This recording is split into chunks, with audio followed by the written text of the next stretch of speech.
Students, so let's learn about Doppler shift in this lesson. Basically Doppler shift में हम क्या करते हैं, तो किसी मूविंग व्हीकल से जो साउंड एमिट होता है उस साउंड को हम ऑब्जर्व करेंगे। ओके, हम जो है सामने की तरफ से साउंड की फ्रीक्वेंसी को मेजर करेंगे और जब व्हीकल हमें क्रॉस कर जाएगा तो फिर तब उसकी फ्रीक्वेंसी को हम मेजर करेंगे और यही जो है डॉपलर इफ़ेक्ट है। ओके, इस सिमुलेशन में हम साउंड वेव्स की फ्रीक्वेंसी को चेंज करके देखेंगे, स्पीड ऑफ द सोर्स को चेंज करके देखेंगे और साथ साथ जो है स्पीड ऑफ साउंड को भी हम चेंज करके देखेंगे। इस सिमुलेशन में हम व्हीकल के लीनियर, ऑसिलेटिंग और सर्कुलर तीनों तरह के मोशंस को देखेंगे। So let's start with the simulation. First we will start with linear, जहाँ पर कि हमने फ्रीक्वेंसी रखी है 500 की और सोर्स जो है व्हीकल सोर्स जो है उसका स्पीड है, वेलोसिटी है 40 मीटर पर second and sound of speed जो है हमने 340 रखा है, जो कि मोटा मोटी हमारे एटमॉस्फेयर में साउंड की स्पीड है। Right, so let's start the simulation.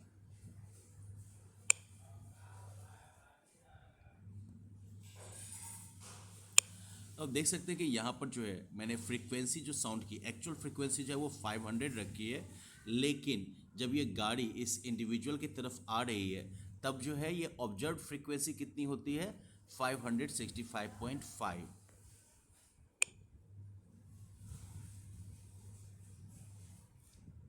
अब जैसे जैसे ये व्हीकल पास आता जा रहा है ये फ्रीक्वेंसी जो है वो घटती जा रही है।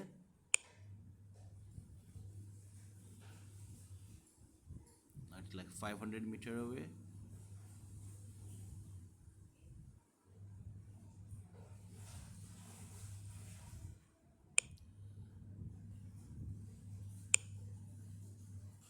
जैसे ही व्हीकल इस इंडिविजुअल से आगे जाती है, आप नोटिस करिएगा कि ऑब्जर्व फ्रीक्वेंसी जो है वो घट के 465.4, यानी कि जो एक्चुअल फ्रीक्वेंसी है उससे कम फ्रीक्वेंसी जो है अब ऑब्जर्व हम कर रहे हैं। तो यही जो होता है ऑब्जर्व फ्रीक्वेंसी का जो डिफरेंस होता है, किसी मूविंग व्हीकल से जो साउंड आती है उसके सामने से आते वक्त जो उसका साउंड होता है और हमें क्रॉस करने के बाद जो उसका साउंड होता है, दोनों में जो हम डिफरेंस नोटिस करते हैं वो बेसिकली होता है ऑब्जर्व फ्रीक्वेंसी में डिफरेंस की वजह से। और ये जो ऑब्जर्व फ्रीक्वेंसी में डिफरेंस हमें मिलता है that is what we call Doppler shift और डॉपलर इफेक्ट। अब हम इस चीज़ को दोबारा से रिस्टार्ट करेंगे। This time I will increase the speed. चलिए 100 मीटर पर सेकेंड, लेट्स स्टार्ट।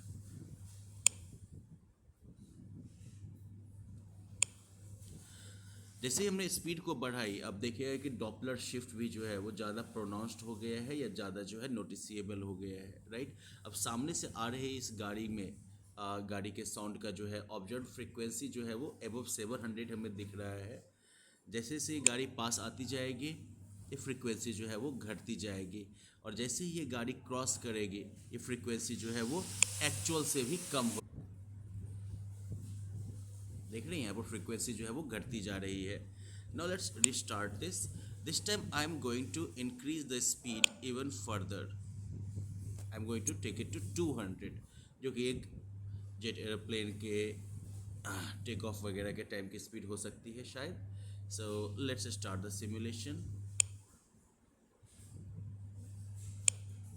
अब यहाँ आप देख रहे हैं कि स्पीड जैसे ही बढ़ी डॉपलर इफेक्ट और ज़्यादा जो है प्रोनाउंस्ड हो गया कि यहाँ पर ऑब्जर्व फ्रीक्वेंसी जो है वो 1100 से भी ज़्यादा दिखा रहा है, 1100 हर्ट्ज से भी ज़्यादा दिखा रहा है, जबकि हमने व्हीकल सोर्स के या साउंड के सोर्स की जो है स्पीड उसको बढ़ाकर 100 से 200 कर दिया है। राइट, फ्रीक्वेंसी हमारी एक्चुअल जो है सोर्स फ्रीक्वेंसी वो 500 ही है, लेकिन डॉपलर इफेक्ट की वजह से यहाँ पर जो है ये फ्रीक्वेंसी 1100 से ज़्यादा दिख रही है और जब ये क्रॉस करेगी देखिए इसके फेडिंग का रेट भी जो है उतना ही तगड़ा होता है, उतना ज़्यादा ही तेज़ी में ये फेड भी कर रहा है कि जैसे ही सोर्स जो है वो क्रॉस करता है ऑब्जर्वर को तो फ्रीक्वेंसी जो है वो 500 से काफ़ी घट जाती है यहाँ पर। राइट, तो हमने ये देखा कि फ्रीक्वेंसी का असर, सॉरी हमने देखा कि सोर्स के स्पीड का जो है डॉपलर इफेक्ट पर जो है असर, या डॉपलर शिफ्ट पर असर पड़ता है। Now we are going to do one thing, we are going to keep the speed 200 and in this session now we are going to manipulate the frequency at the source. Let's start. तो यहाँ पर 700 के आसपास आ रहा है,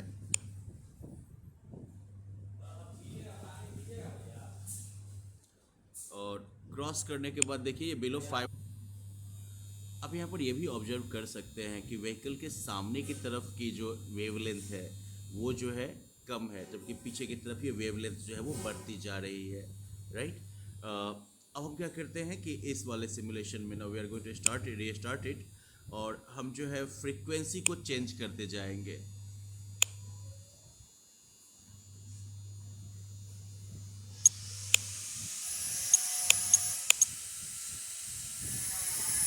अब मैं frequency को बढ़ाकर 1000 कर देता हूँ। तो हमने क्या देखा कि स्पीड बराबर ही रहती है, लेकिन अगर फ्रीक्वेंसी हम बढ़ा देते हैं तो उसका असर भी जो है डॉपलर शिफ्ट पर पड़ता है। ये इफेक्ट जो है वो ज़्यादा प्रोनाउंस्ड हो जाता है।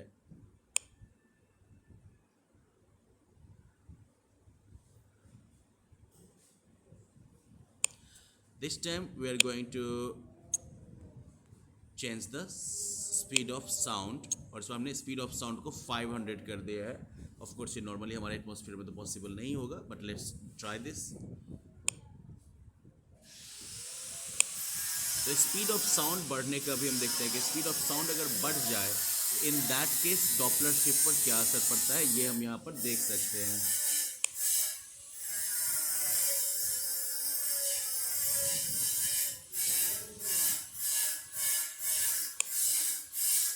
तो इस तरीके से हम लोगों ने जो है सोर्स की फ्रीक्वेंसी का असर देखा है अभी तक, हमने सोर्स के स्पीड का असर देखा है, और साथ ही साथ जो है हमने साउंड के स्पीड में चेंज को भी जो है देखा है। Now we are going to change the type of movement. अब जो है हम सर्कुलर मोशन के केस में किस तरीके का जो है डॉपलर शिफ्ट होगा उसको ट्राई करके देखते हैं।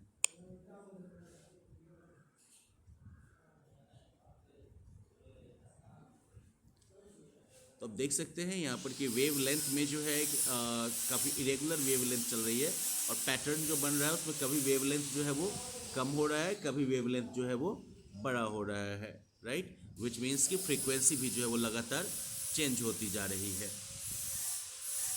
Now let's try oscillating.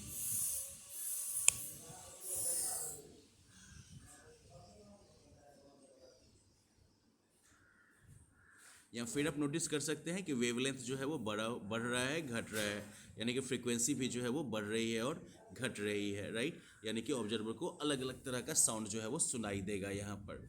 So well students, this was the simulation related to Doppler shift. Now let's have some practice. और आप इन क्वेश्चंस को आंसर करने की कोशिश करिएगा। वीडियो को आप पॉज करके क्वेश्चन का आंसर करके फिर आगे मूव ऑन कर सकते हैं।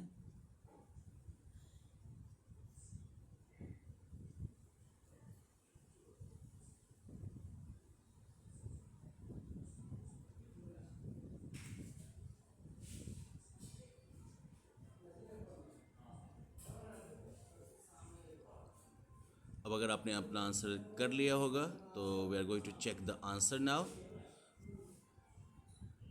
अब यहाँ पर आपको जो है करेक्ट आंसर विद एक्सप्लेनेशन दिया हुआ है। So if you got your answer correct, well that's very good for you. अगर आपका आंसर किसी वजह से गलत हो गया तो आप जो है उसका एक्सप्लेनेशन यहाँ पर पढ़ सकते हैं।